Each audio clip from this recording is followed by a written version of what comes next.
चलिए जानते हैं आज की देश और दुनिया की सिलेक्टेड काम की और 50 बड़ी खबरों को सिर्फ 10 मिनट में। पर अभी तक आपने इस वीडियो को लाइक नहीं किया है तो लाइक कर दीजिए, चैनल को भी सब्सक्राइब कीजिए। बीजेपी शासित राज्य में बुलडोजर एक्शन पर लगेगी रोक। सुप्रीम कोर्ट में 2 सितंबर को होगी सुनवाई। बता दें, देश भर के कई राज्यों में प्रचलित बुलडोजर जस्टिस की सरकारी प्रवृत्ति पर रोक लगाने के लिए सुप्रीम कोर्ट में दाखिल अर्जी पर 2 सितंबर को सुनवाई होगी। जस्टिस भूषण आर गवई की अगुवाई वाली पीठ मामले की सुनवाई करेगी। जमीयत उलमाए हिंद ने अपनी अर्जी के जरिए सुप्रीम कोर्ट से आरोपियों के घरों पर सरकारी बुलडोजर चलाने पर रोक लगाने की गुहार लगाई। बता दें कि अर्जी में हाल ही में यूपी, मध्य प्रदेश और राजस्थान में बुलडोजर चलाने की घटनाओं का हवाला दिया गया है। अर्जी में आरोप लगाया गया है कि इसके जरिए अल्पसंख्यक समुदाय को निशाना बनाया जा रहा है। असदुद्दीन ओवैसी की पार्टी को बड़ा झटका। एआईएमआईएम नेता ने थामा कांग्रेस का हाथ। जी हां, बता दें, असदुद्दीन ओवैसी की पार्टी एआईएमआईएम में लंबे समय तक प्रवक्ता रहे मोहम्मद फरहान आज कांग्रेस में शामिल हो गए। उन्होंने लखनऊ में पार्टी के प्रदेश कार्यालय में आयोजित एक समारोह में कांग्रेस पार्टी की सदस्यता ली। पार्टी के प्रदेश अध्यक्ष अजय राम ने मोहम्मद फरहान को कांग्रेस पार्टी की सदस्यता दिलाई। उन्होंने सदस्यता दिलाने के बाद फूलों की माला पहनाकर मोहम्मद फरहान का कांग्रेस पार्टी में स्वागत किया। फरहान के साथ ही उनके सैकड़ों समर्थकों ने भी प्रदेश अध्यक्ष अजय राम के हाथों से सदस्यता ली। शांति नहीं, इंतकाम। इजराइल ने साफ किए इरादे। वेस्ट बैंक में 20 साल का सबसे बड़ा हमला, घबराए ब्रिटेन ने कर दी अपील।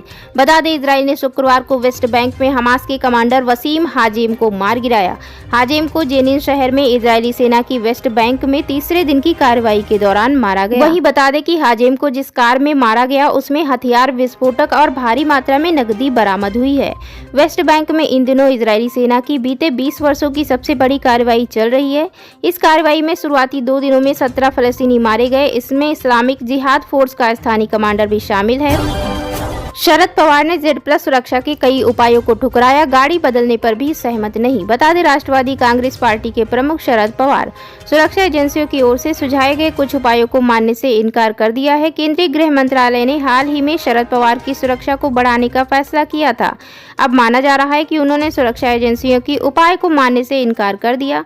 पीटीआई की रिपोर्ट के मुताबिक केंद्रीय एजेंसियों द्वारा की गई सुरक्षा समीक्षा के बाद पवार को केंद्रीय रिजर्व पुलिस बल यानी CRPF की Z+ सुरक्षा दी गई थी। माना जा रहा है कि पवार ने यह कहा है कि उन्हें यह नहीं बताया गया कि उनकी सुरक्षा क्यों बढ़ाई जा रही है। जुम्मे की नमाज पर असम सरकार का बड़ा फैसला। सीएम हेमंत शर्मा ने खत्म किया अंग्रेजों के जमाने का नियम।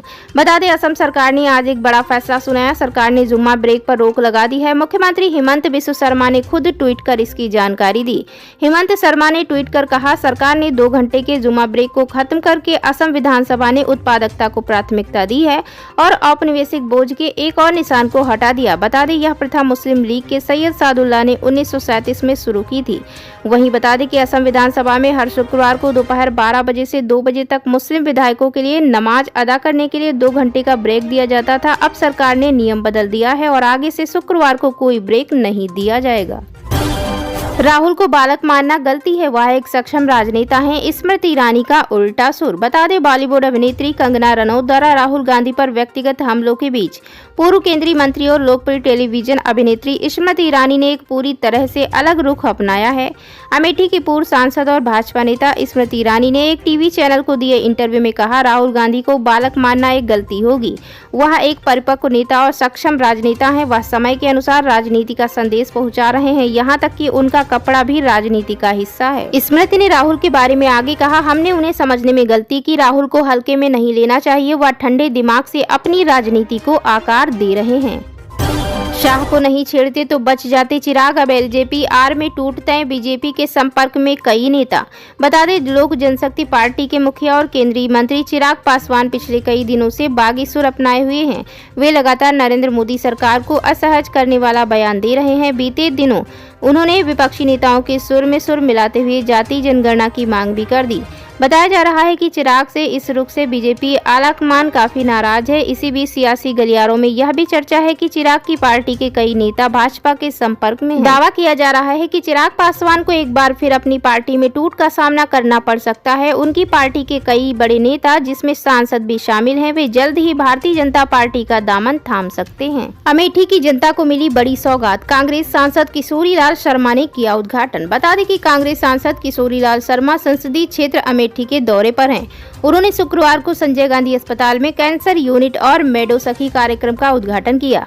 किशोरीलाल शर्मा ने कहा कि यह दोनों सुविधाएं अमेठी जिले समेत अन्य जिलों के लिए भी वरदान साबित होंगी। इससे आसपास के जिलों के लोगों को काफी फायदा मिलेगा। स्वास्थ्य जागरूकता कार्यक्रम के तहत मेडो सखी की शुरुआत की गई है। इसके अंतर्गत प्रत्येक गाँव में एक मेडो सखी की नियुक्ति होगी। यह मेडो सखी गाँव के लोगों से मिलकर उन्हें स्वास्थ्य के प्रति जागरूक करेगी। इसके साथ ही स्वास्थ्य योजनाओं की भी जानकारी देगी। पुतिन को न्योता भेज बुरा फंसा मित्र देश, मानना ही होगा आईसीसी का अरेस्ट वारंट। बता दें, रूसी राष्ट्रपति व्लादिमीर पुतिन अगले सप्ताह पड़ोसी देश मंगोलिया की यात्रा पर जा रहे हैं। पुतिन को देश में आने का बुलावा देकर मंगोलिया इस वक्त बुरी तरह फंसता नजर आ रहा है। मंगोलिया इंटरनेशनल क्रिमिनल कोर्ट यानी आईसीसी का सदस्य है। पिछले साल ही आईसीसी ने पुतिन के खिलाफ अरेस्ट वारंट जारी किया था। वहीं बता दें कि वारंट जारी होने के बाद यह पुतिन की किसी आईसीसी के सदस्य देश की पहली यात्रा होगी। ऐसे में मंगोलिया इस वक्त धर्म संकट की स्थिति में है। एक तरफ उसे रूस से दोस्ती निभानी है, वहीं दूसरी ओर उसे हेग में स्थित अंतर्राष्ट्रीय अदालत के मार्च 2023 के आदेश की तामील करनी है। नौकरी के लिए घर से नहीं जाना पड़ेगा दूर, देश के 10 राज्यों में बनेगी ये 12 इंडस्ट्रियल स्मार्ट सिटी। बता दें कि दरअसल बुधवार को मोदी सरकार की केंद्रीय कैबिनेट ने 10 राज्यों में 12 नए औद्योगिक शहर बनाने को मंजूरी दी है। कैबिनेट की बैठक के बाद सूचना और प्रसारण मंत्री अश्विनी वैष्णव ने मीडिया में ये जानकारी दी। केंद्रीय मंत्री ने बताया कि ये नई इंडस्ट्रियल स्मार्ट सिटी तेलंगाना में जहीराबाद, उत्तराखंड के खुरपिया, यूपी में आगरा और प्रयागराज, पंजाब में राजपुर पटियाला, महाराष्ट्र में दिघी, केरल में पलक्कड़, बिहार में गया, राजस्थान में जोधपुर पाली और मध्य प्रदेश में ओरवाकल और कोपरथी में बनाई जाएंगी। जानकारी के अनुसार लगभग 28,602 करोड़ रुपए की लागत से इन नई इंडस्ट्रियल स्मार्ट सिटी को तैयार किया जाएगा। सरकार का दावा है कि इससे 10 लाख प्रत्यक्ष और करीब 30 लाख अप्रत्यक्ष नौकरियां मिलेंगी। इसके अलावा इससे इन देशों के डोमेस्टिक मैन्युफैक्चरिंग को बढ़ावा मिलेगा। पाकिस्तान जाएंगे पीएम मोदी, इस बड़ी बैठक के लिए पड़ोसी देश ने भेजा निमंत्रण। बता दें कि भारत और पाकिस्तान के बीच बीते कई सालों से रिश्ते तनाव भरे चल रहे हैं। भारत ने दो टूक संदेश दे रखा है कि जब तक पाकिस्तान आतंक को पनाह देना बंद नहीं करता, तब तक दोनों देशों के बीच रिश्ते सामान्य नहीं होंगे।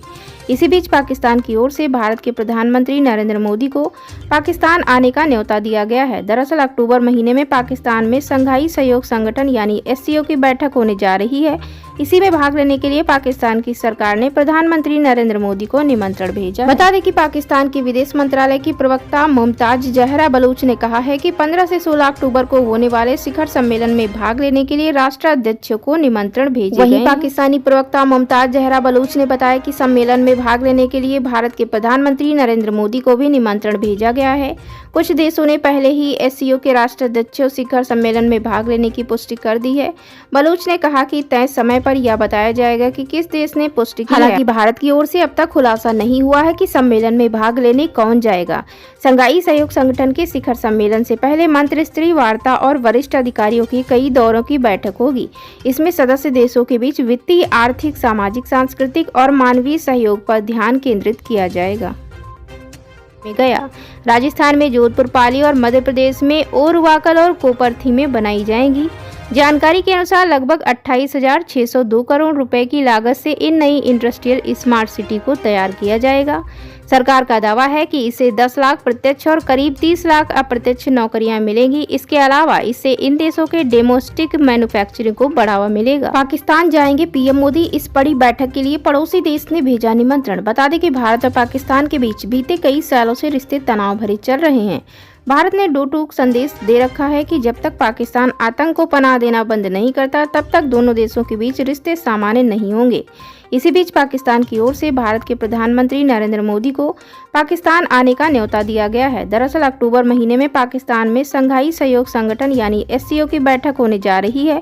इसी में भाग लेने के लिए पाकिस्तान की सरकार ने प्रधानमंत्री नरेंद्र मोदी को निमंत्रण भेजा। बता दें कि पाकिस्तान की विदेश मंत्रालय की प्रवक्ता मुमताज जहरा बलूच ने कहा है कि 15 से 16 अक्टूबर को होने वाले शिखर सम्मेलन में भाग लेने के लिए राष्ट्राध्यक्ष को निमंत्रण भेजे गए। पाकिस्तानी प्रवक्ता मुमताज जहरा बलूच ने बताया कि सम्मेलन में भाग लेने के लिए भारत के प्रधानमंत्री नरेंद्र मोदी को भी निमंत्रण भेजा गया है।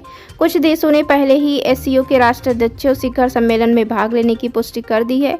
बलूच ने कहा कि तय समय पर यह बताया जाएगा कि किस देश ने पुष्टि की है। हालांकि भारत की ओर से अब तक खुलासा नहीं हुआ है कि सम्मेलन में भाग लेने कौन जाएगा। शंघाई सहयोग संगठन के शिखर सम्मेलन से पहले मंत्री स्तरीय वार्ता और वरिष्ठ अधिकारियों की कई दौरों की बैठक होगी। इसमें सदस्य देशों के बीच वित्तीय, आर्थिक, सामाजिक, सांस्कृतिक और मानवीय सहयोग पर ध्यान केंद्रित किया जाएगा।